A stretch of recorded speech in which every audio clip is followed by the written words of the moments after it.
everybody, and welcome along to this edition of The Final Whistle on learmedia.tv and our usual email, info@learmedia.tv.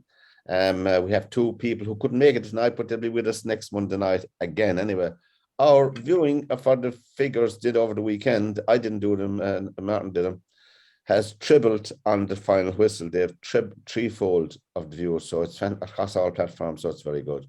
Up to 9 now. Okay. Good. Good. And my dogs are watching, so you better include them. Well, they've got 9. They've got 9 lives. That brings up to 27. So that's fine. That's right. We're flying. My dog is watching it. Yeah, well, we're flying along. So that's another one. The dog outside the door looking at me. But good evening, Anna Moore, and welcome. Good evening, Pat. Good evening, lads. And good evening, Joe Waters, and welcome again. Good evening, everybody. Great to be here.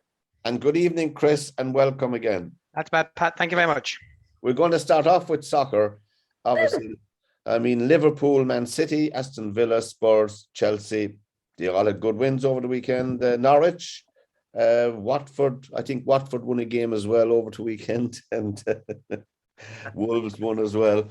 But obviously, the main story in soccer, before we get on to this, the sacking of Ole Solskjaer in Man United, which caught me by surprise. I'm not an expert in soccer, but as I was saying the show, I didn't think that they would get rid of him before Christmas, if you follow my drift, because obviously the guy that's in there now, Michael Carrick, Jesus, he wouldn't be up to doing much even in junior soccer. Joe, what do you think?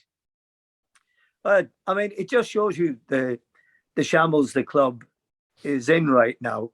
And you know, it's down to the leadership.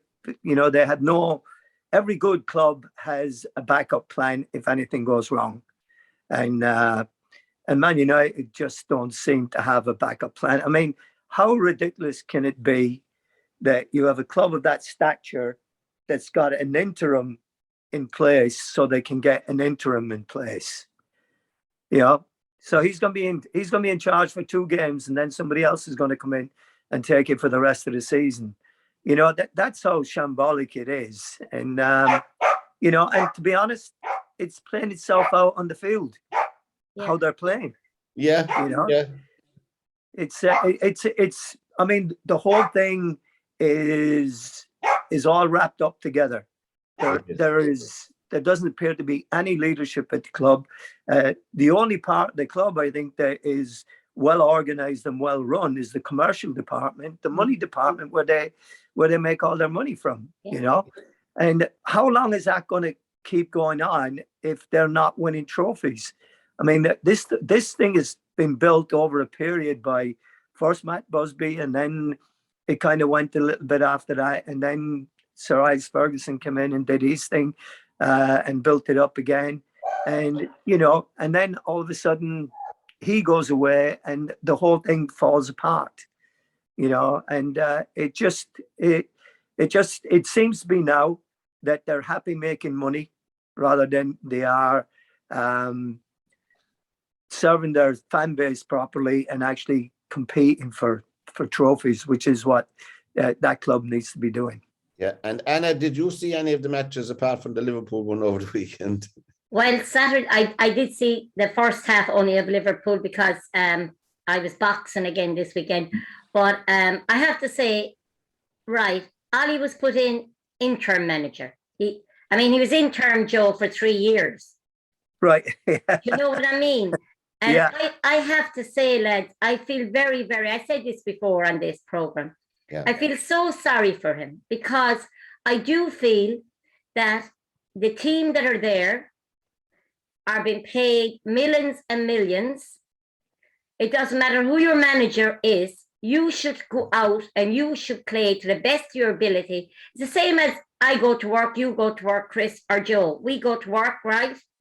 We work for the money we get. Man United haven't been doing that. They're not going out there. They're not trying. And I really, Wayne Rooney was on there yesterday, and I agree with him. You know, you play for the pride of your club, but that doesn't seem to be there with Man United. And another thing, Alex Ferguson, why isn't he not doing something about it? He must be gutted. I mean, that man brought trophy after trophy after trophy to that club, and he kept them at the top of their game. I know a lot of it was fear of him, but he kept them all at the top of their game.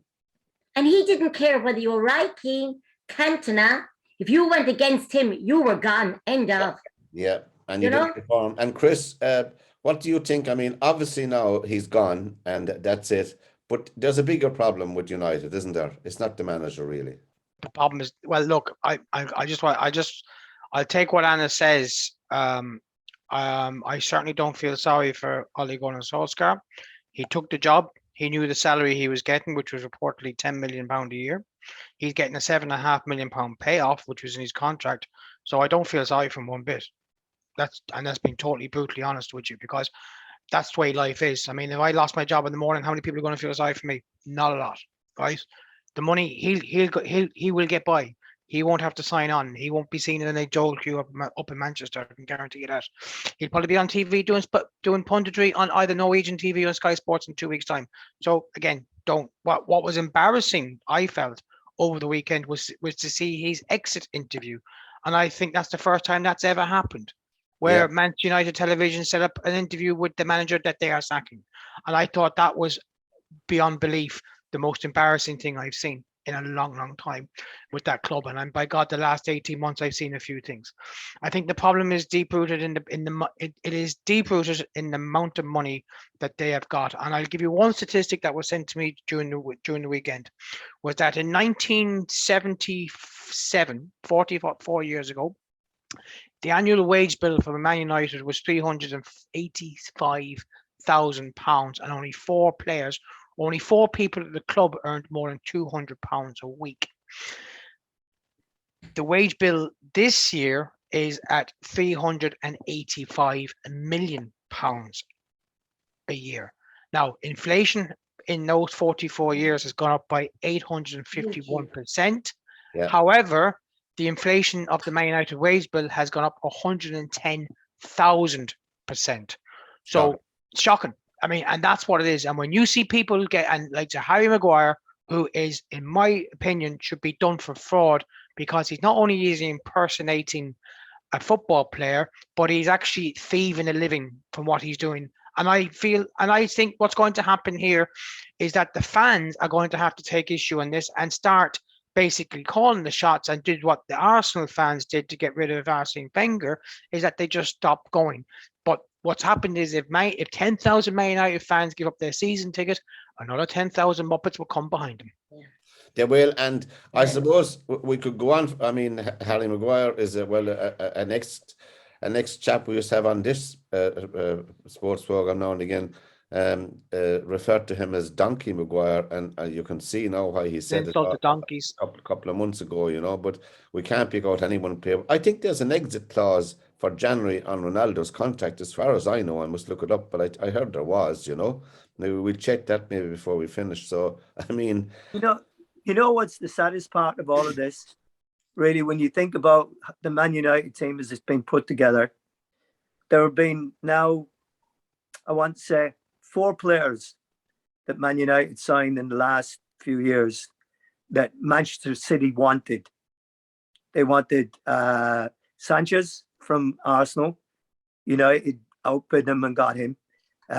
Total bust for United. They wanted Harry Maguire. United got him. They wanted Fred. Mourinho wanted him badly. They got Fred. And they wanted Cristiano Ronaldo.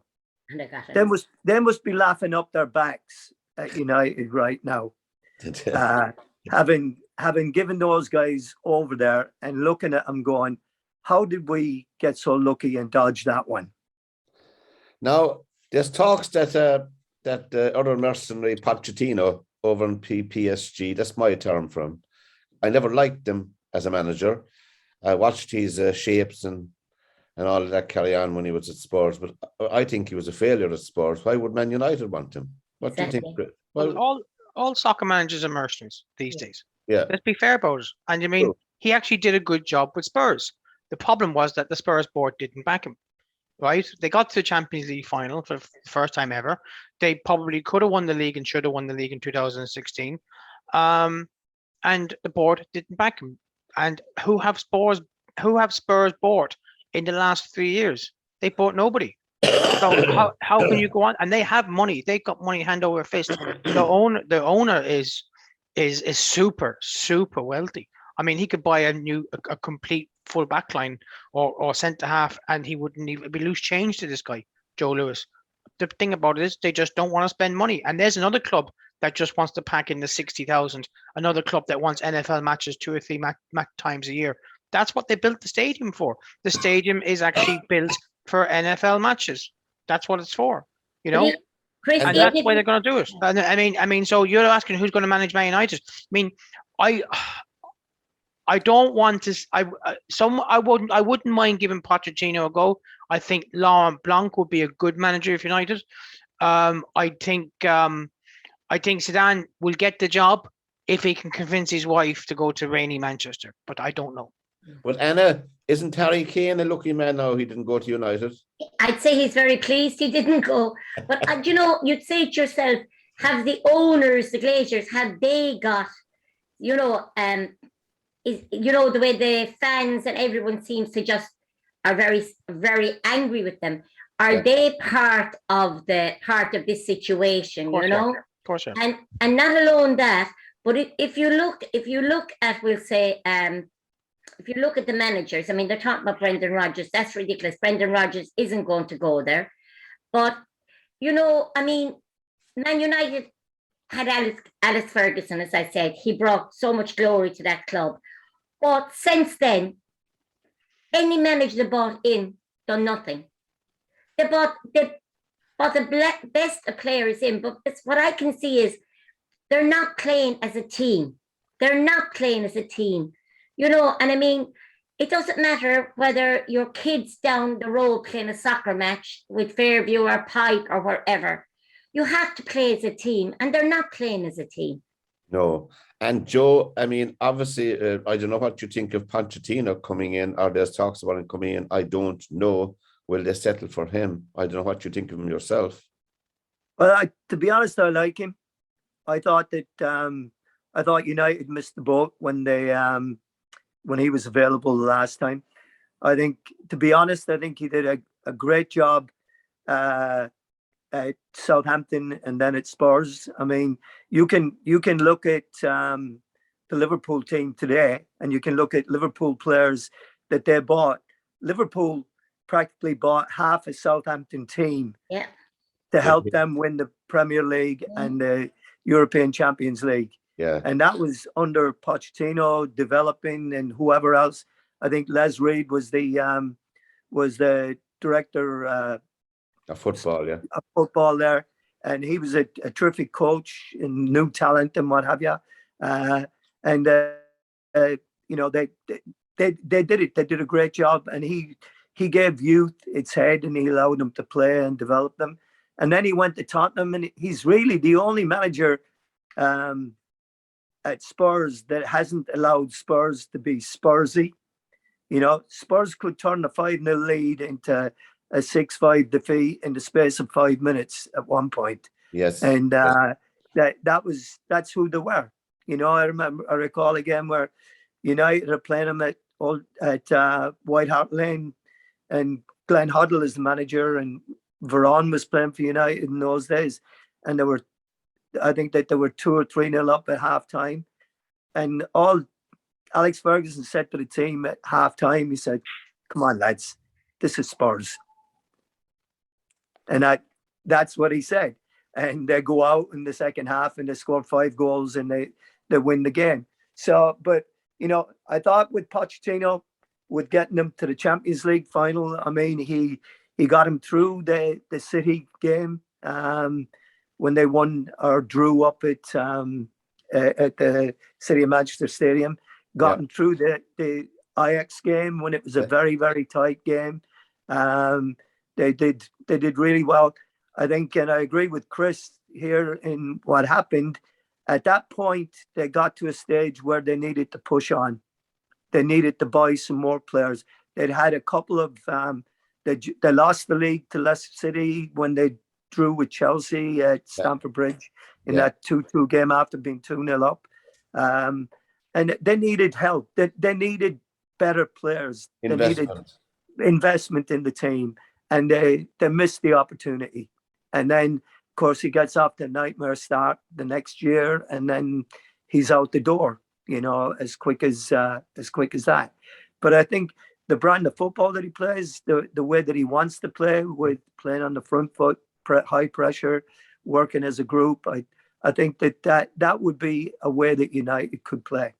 Now, I saw a small bit of the Michael Carrick interview here on Sky, on the Sky Sports, and I don't know how to judge the chap if you were watching him, but they're playing Villarreal tomorrow night, and then they're playing Chelsea the weekend. Chris, what do you think now? I mean, look, I hate to say I told you so, but I'm going to tell you I told you so, because I think I said it here in the middle of October to you, that he was going to go by the end of November, because the run of matches that they had, and I was actually counting the Villarreal away match and the match on Saturday or Sunday coming up as one of those. I mean, the only match I could have seen that United would probably win or could win was against Watford, and that was the match that he got fired on, because of the fact that it was look, anybody can lose 5-0 to Liverpool. Arsenal proved that the other day by losing 4. And in fairness, Liverpool should have scored 8 or 9. Let's be fair. Goalie had a blinder, right? The second thing was that, Man City can pass you that 2-0. They can just do that. They don't have to score as many goals. 2-0 is enough for them. But as long as they keep the ball, you can't score without it. That's the way it is. So that can happen to any team in any part of the world. But it was the Watford result, which is where he got death by 1,000 cuts, because basically there's no defense for that. It is indefensible. It's inexcusable is the way, because basically you shouldn't give away 2 of the sloppiest goals in injury time to a team like that. You should be actually fighting to get a draw.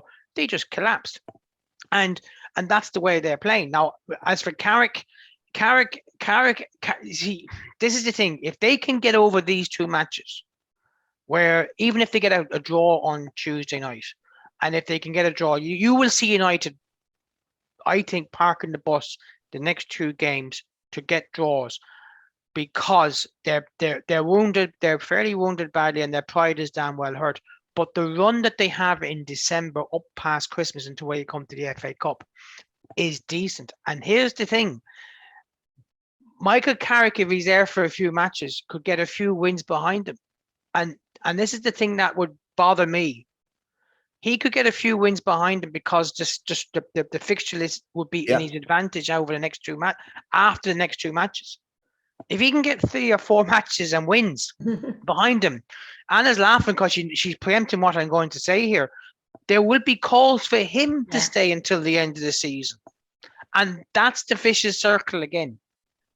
Well, I don't know. The final whistle is a program here on lairmedia.tv, and our email is info@lairmedia.tv. You're with Anna, Joe, and Chris, and myself on this regular Monday night. And thanks to all the people who've taken the time to view us, and it's very much appreciated. And of course, before we leave soccer, we'll come back to it again anyway. Joe, Grimsby did the business. Joe, yes, they did. After the tough run, they managed to pull one out on Saturday. They did. So, it's still early days for them. They have a kid there that was scoring some goals for them but got injured, and we all know that one player doesn't make a team. But when that player has been scoring and making goals for you, yes, especially at that level, it's a huge loss. But hopefully, they're back on track, and they can just keep going, get over through this next period from now till about March is the toughest time, with the fields getting heavier, although in this day and age they don't tend to get that way anymore. They're like bowling greens all the year round. A lot of them are, and of course, Pike Rovers and Fairview Rangers are a ding-dong battling at the top of the league here in Limerick, in junior soccer in Limerick. So there we go. It's all going to I was at the match, and we played Mungret on yesterday. Yeah. I had to come away at half time, but Fairview were up 4-0 at that stage. Yeah. But we in the next few weeks we meet Pike twice. I think we're meeting them on Sunday week in the league above in the Fairview. And then I think we're meeting them in the Toohey Cup below in Jackman Park. Yeah. So I think, you know, they will be good ones to see. Bye, sweetheart. But saying goodbye to my granddaughter. It'll be interesting to see how they actually, you know, Pike seem to be the team to beat, but Fairview, they're a young team, but there's one or two there, and my God, they have speed. You know, it's great to see it. It really is. And we'll just move on quickly to, I think there was another couple of matches over the weekend in the Oval Ball, the Rugby Union. And of course, obviously, Ireland got the expected win over Argentina, Sissy. It was more than a win. It was, well, it was like a leg warmer for Ireland. England beat South Africa by a point, a young player. Wales beat Australia, and France beat the All Blacks. Now, I must say before I get into the rugby, there's, apart from the All Blacks, one of my favourite rugby teams, apart from others, France, when they're playing at the top of their game, I think there's nothing like the French. But I don't know what it is. There's some great, they have excitement, they have panache. Yeah. You know, what do you think, Chris? I watched the match on Saturday night. It was one of the best matches I've seen in years. Yeah. I mean, it was just fling the ball around and see where it can go. It was just unreal. It was a great start, and it just kept going. And if anybody remembers the 1973 Baba's try against New Zealand in Cardiff, where Gareth Edwards goes into the corner, we very nearly saw one of those, if not better, where Entomac got the ball in his own dead ball area after New Zealand went nearly 50 yards of the ball, spilled it, he got it, nearly fell, was able to evade three guys, ran 50 yards, passed the ball, and it was only when they got to 2 yards out they spilled it. It was like up and down, and it was a fantastic match. And the only thing I would say is that you know, the scoreline does not flatter New Zealand. They should have lost by more. France could have very easily have made it look embarrassing for them. And what I will say is that the Six Nations coming up is going to be an absolute humdinger. Because you've got England, France, Ireland, Wales are thereabouts, Scotland are okay. So I mean, you've got 5 teams, and I don't think you're going to get a Grand Slam winner. I think we're going to be 6 points could do it. 3 wins, 6 points could do it. That out of the five matches, because it's going to be as tight. I'm delighted to see Entomac. I always loved the man, the player, and to see he seemed to have got a new lease of life in that French team. Did you see any rugby, Joe? I didn't. We didn't get any of it this weekend, unfortunately. I was hoping to, because there was some games. But I mean, like you and Chris, I've always loved watching the French play.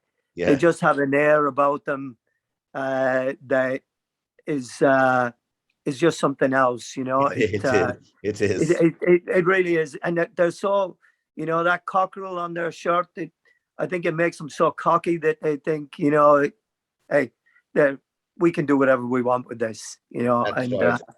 And it just feels like that with them.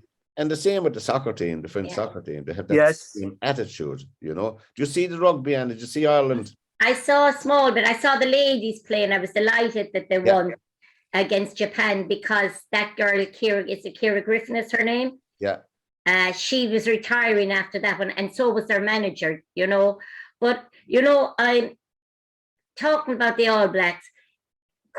I'm just saying now, could some of we said they lost to us, they lost to France and that, could it because they're at the end of their season? Oh, just has to play it here, has to play it. You know, would that have an impact on it? If we were to play them and those games were played at the end of our season, you know, would it be a different scenario? You know, I don't know that much. I like watching rugby. I could tell you loads about soccer, but I love watching rugby, but I wouldn't know positions in that really, you know, but it's just like that, you know, they're finishing, aren't they? I mean, they're going into their summer now. Well, they are, but of course they're professionals, you know, they're professionals. Yeah, no, I was just wondering, like, I mean, they would have played for their provinces or the club. I don't know what way they play over there, like, you know. Well, there would be some thing, because it's at the end of their season, Chris, isn't that right? And it's like when I mean, Ireland are going to be playing New Zealand 3 times in June, which is at the end of our season. That's the only time you can really put it in.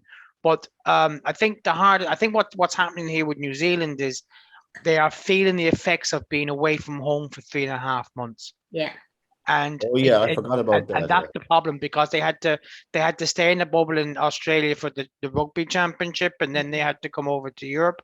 So look, let's be honest, and the same thing happens in cricket as well. A lot of fellas are going away for a long, long time. They have to be in the bubble or whatever. I know that the England cricket tour to Australia, which is going to be happening in a couple of weeks' time, they're probably already down there at the moment. You're talking about fellas who are away from their homes and their families for like 5 months at a time. And they were trying to get the families to be there for Christmas, which is normally a traditional thing. And there's no guarantee that's going to happen because of the COVID restrictions over there. Oh, And I'll mention something else very, very quickly when I get the chance. And that's playing into these guys' mental health. Right. yeah. The second thing I would say is that when the Australian government, it's not just the Australian government, but it's the Victorian government, where Melbourne is based, have made the decision that you have to be vaccinated to play in the Australian Open in January. So that's based, and the story was about 2 or 3 months ago that the Australian government said, no, you don't have to be vaccinated, but apparently states take precedence, a bit like in Germany, and they says, oh no, we can't have a situation where we're begging our people to be vaccinated and the players can come in unvaccinated. They says, we don't want you to quarantine. If you're not vaccinated, you're not coming. It's as simple as that.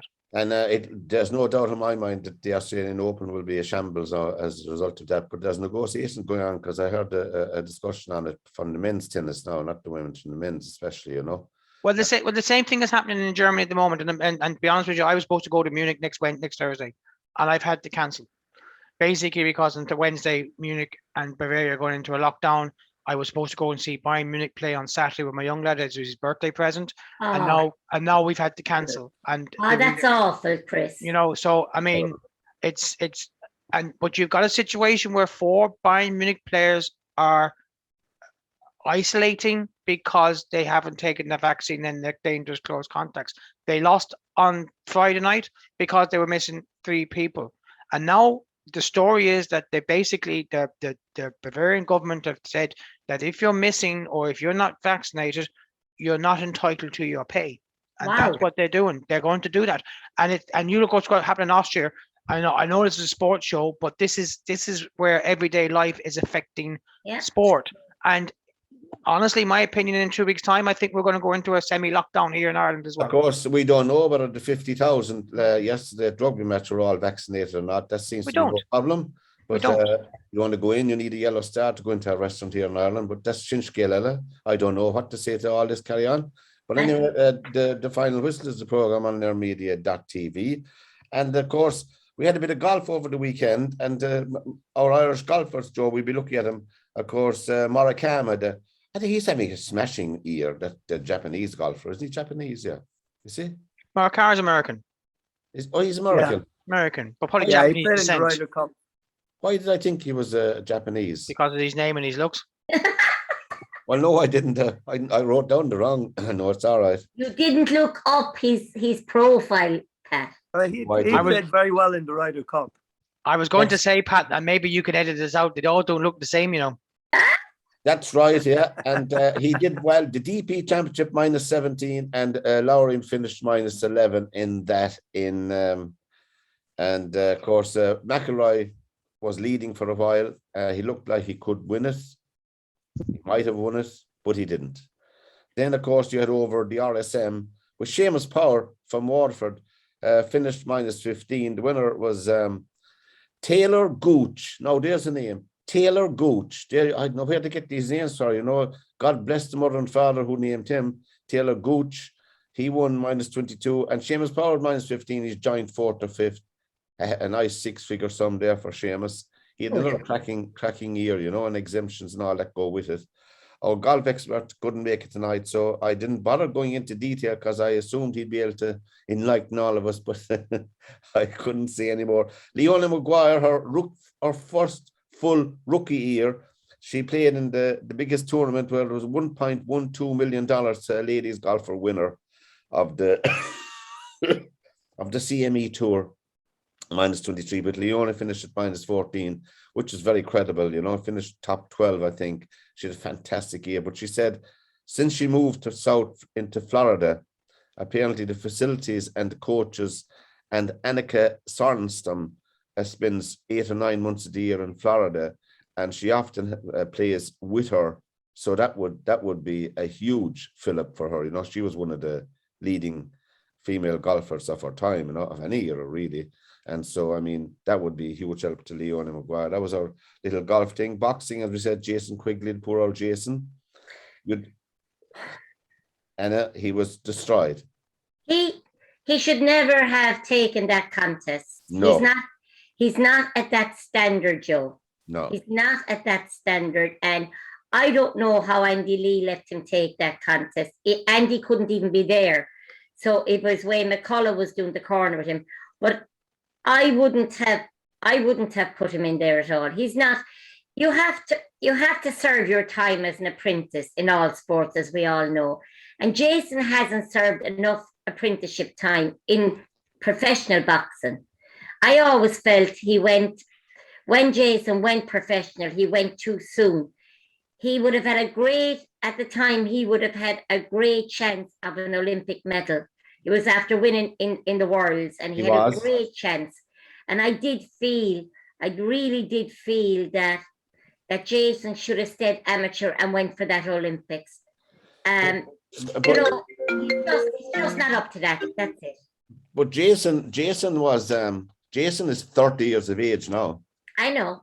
And he won that. I think, I don't know what they're going to do with him now. I think that's the end of his career anyway, in my opinion, because really, I mean, you could see it. The first major punch that Andre landed was curtains for him, you know. But it was, Joe, it was like a man against, I know Jason is 30, but it was like a man against a boy. Cause, yeah. No, I mean, Jason hasn't got that physique. And did anyone of you see the boxing lads? No? Anyway, that was poor old Jason Quigley. I mentioned him because a lot of my friends are watching, but I didn't stay up, obviously, to watch. I was in no condition to stay up. I think 4 o'clock in the morning for 4 minutes of boxing as it transpired, you know. Anyway, the final whistle is the program on learnmedia.tv. Our email is info@learnmedia.tv. Of course, Lewis Hamilton won the Grand Prix in Qatar. There's what's coming up now. There's Saudi Arabia and somewhere else, and they're both in the Middle East. There's 2 races left, 8 points between them. That's Verstappen leading by 8 points. So if Lewis Hamilton wins the last 2 races, I was reading today, and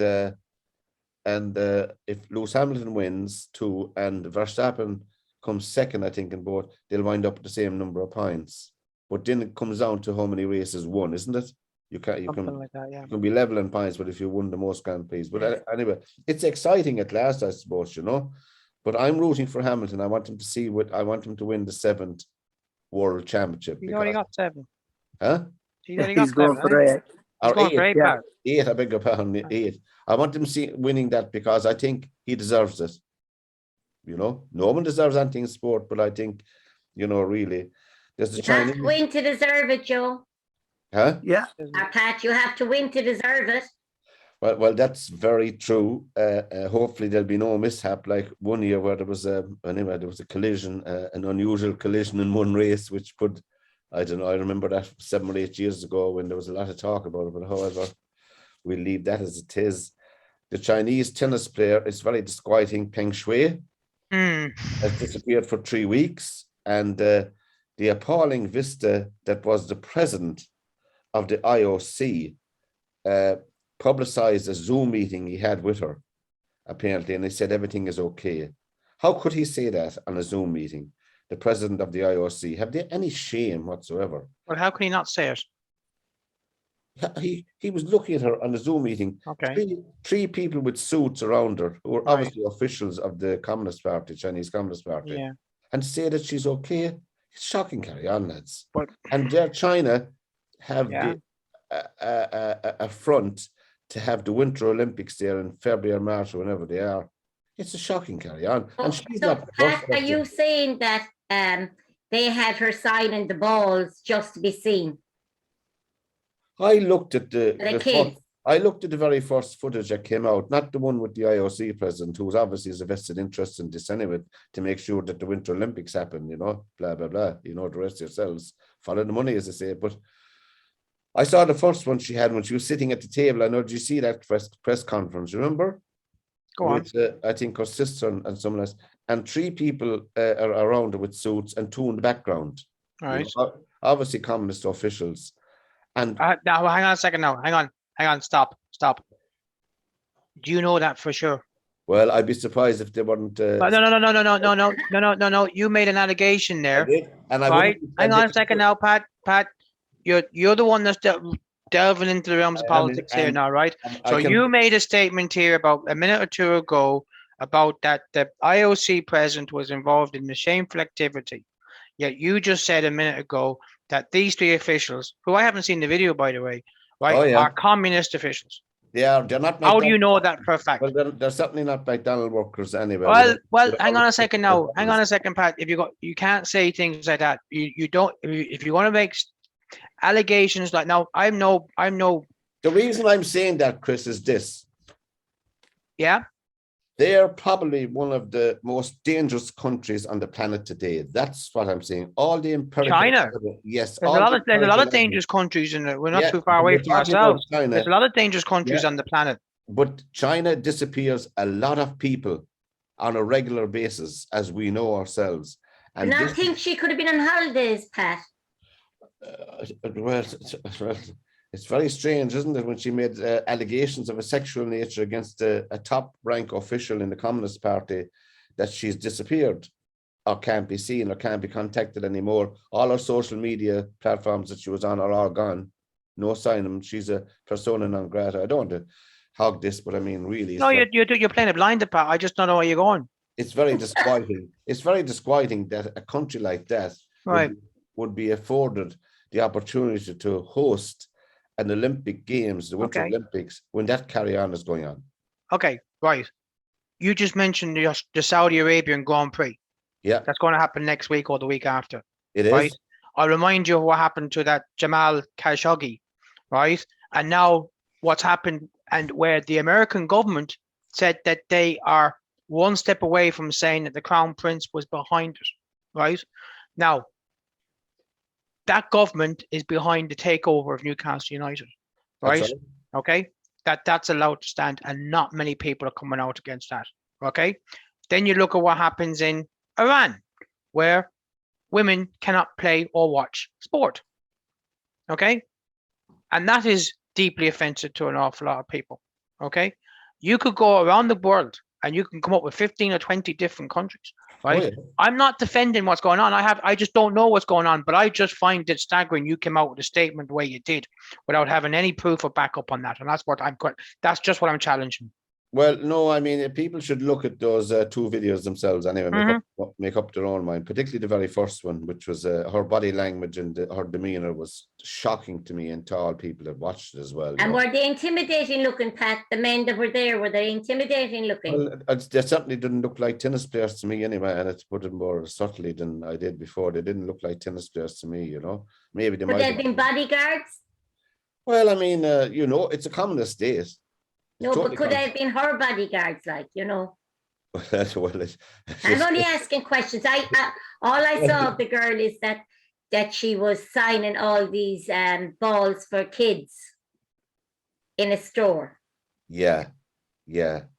I don't know really. But that was probably when, maybe, if what you're saying could be possibly true, and I'm not saying it is because I don't know anything about this, is that maybe she was put out there for publicity. The one thing I will say, Pat, is this, right? Is that for a person who's well traveled, and she's 35, right? If she made an allegation, she chose the wrong place to make the allegation. She should have been somewhere else rather than China, where before she accuses the ex-deputy president of Chinese government to be involved in what seems to have been a coercive sexual relationship, right? Now, if she's made that allegation in China, then she is extremely naive to think that she will be able to make that allegation without any kind of kind of something Push may be back on it. happening, push back on it. Yeah, exactly. Thanks, Joe. So you need to, if you're going to make an allegation like that, you're going to have to pick and choose where you are at the time of making the allegation. I mean, it's a bit like that girl in the Belarusian, right, in the Olympics, where she was basically, she said something about her officials, and they basically were trying to coerce her onto a plane in Tokyo. in Tokyo, right? And then she basically says, "No, I'm not going anywhere. You're not putting me on a damn plane." She picked her timing well, because she knew that if she created a scene, she'd get people there to back her up. The problem for the tennis player we're talking about is that her timing was not great from where it's all to do with where she picked it. She'd have been far safer if she did it in France or America or China or Canada or something like that. But if she made this allegation when she's in China, then I have to be honest with you, the full force is going to be ramped down against her. Yeah, well, I agree with you, Chris. I mean, I didn't read that part now, I have to be honest. But the thing about it is, we all know China is a communist country, and if you are going to make allegations like that, you make them in a neutral country. Yeah. Or would she have thought that now that she's a high-profile tennis player, that she could come out and make those allegations? I think it was silly of her to do it in China. But would it be because that she felt, because of the high profile, that she could do it? Well, if she thought that way, it smacks of gross naivety. Mm-hmm. Well, there's no doubt the WTA, the Women's Tennis Association, has full on behind her anyway. An awful lot of them are coming out on the media, and the same with the men. But that's why you're seeing videos like that, Pat, coming out, because China are under pressure, right? Because there are so many high profile events at this time of year, especially on the indoor circuit, right, where China hold those things. Okay, so they stand to lose millions and millions and millions, right? So the fact that the WTA, and the point is, if those events still go ahead, you will see a mass boycott. You just said a while back that the Australian Open would be a shambles. Any event that they try and do from now on in China would be an absolute disaster for the Chinese, because you will see mass boycotts, and that's what they're afraid of. So now they are coming out with these videos to try and appease people and say, "Look, she's fine, she's grand. Look at her, she's happy, she's smiling away." Well, I know people. But if you look at that from another standpoint, then is she doing this to draw that much attention to it because she knows what's going to happen to her, but she wants to get the message out that this actually happened, and she wants. I mean, we're looking at this right now, and you're talking about what's going on in Australia for the Open there, which is a little bit different. Yeah. But in China with Kuwait, certainly we all know about Khashoggi and what happened to that poor man. But in China, it's been the same way. I mean, and you've got Qatar, where we're having a World Cup here, and you talk about the human rights that are trod on all over there, and people don't seem to want to do anything about it. Okay. All these organizing bodies are just sweeping it under the carpet and saying, well, no, this is a huge money maker, so we've got to make it go away. That's true. When are our international bodies actually going to make a stand and say, no, you cannot compete? Well, there's a program out there called the Icarus Project that had Russia that systematically state-operated doping, and they still get allowed to have athletes appear in the Olympics, and they get to host things and what have you. Yeah. And it's just, at some point, these organizations have got to start standing up for human rights and say money is not that important. 100%. Totally agree with you. Joe, and yes, you're dead right there. I mean, you have Qatar, as you said, the World Cup, it's pure money. It's done for money, nothing else. Yeah. You can see nothing else, only money. And as you said, I know Britain, or the British government, have been pressure putting element, French government, about boycotting because they'd be too big. I mean, France would be a huge country for the Winter Olympics, and Baltic countries as well, Norway, Sweden, and all of them. So there's pressure mounting now on China, because if 3 or 4 of those countries decided to boycott the Winter Olympics, it would be a complete flop. You see, I actually don't think they will do that. I think where the focus will be on for the next, and see, look, what's happening now is a story in the news, and then something else will take over and something else will dominate the news agenda. It always does, right? I think the problem that you have here is that this is a tennis player, right? And we all know that there's a huge market now in tennis over in China, and they've had a few events, and countries like Saudi Arabia, countries like China, they're using sport as a mechanism for, I wouldn't say propaganda, but they're using sport as a vehicle to be treated as normal countries, which they're clearly not. And when you see it, and Anna could probably back me up on this one. When you see there was a boxing fight years ago, was it Lennox Lewis? Was it somewhere in Saudi Arabia, like at midnight, to have 15,000 open air, right? It was a couple, maybe 5-6 years, 4 or 5 years ago. I'm not so sure whether it was it wasn't Lennox Lewis. I can't remember who it was anyway. It was a big world championship fight in Saudi Arabia, right, at like midnight. And even though everyone knew what was going on and with abuses and all that kind of thing, human rights, but everyone said, sure, it's only a boxing fight. Let's all go, right? And that's all the thing. And that's what happens is people say, look, we have our issues and we'll sort them out and we'll do this and we'll let women drive on the other side of the road or something like that, and we'll have a little. So that's what they do to try and get the normality. Normality. I'm thinking, oh well, China's trying to improve their relationship with the world. They obviously don't seem to be that bad. But what this story has done is actually caught them on the hop. It has. And it has caught them on the hop, because wherever the first allegation was made, the fact that it's happened to the second highest ranking official in the Chinese government, they didn't think that one through, and then when she went deadly silent, they didn't think the response from the tennis population would be as strong. So that's why you're seeing the videos. And before, just two items. Would you back? Who will you be backing to win the Rugby World Cup, Joe? Would it be the All Blacks, France, or Ireland? Well, I was going to talk about that earlier when we talked about rugby, and you were talking about the All Blacks and being on the tail end of their season and what have you, and Chris talking about the guys being away from home as well for so long. I think we have the same problem here. With the Six Nations is a huge competition, right? I think what happens to our countries is that we beat up on each other so much during the Six Nations that by the time it gets to the World Cup, that we've played all our best stuff, and we're now carrying injuries. The All Blacks are going to go back. They seem to have a talent for revitalizing themselves in the lead up to an international competition, and they have enough players that they can spread them out and play them and use as many as they want.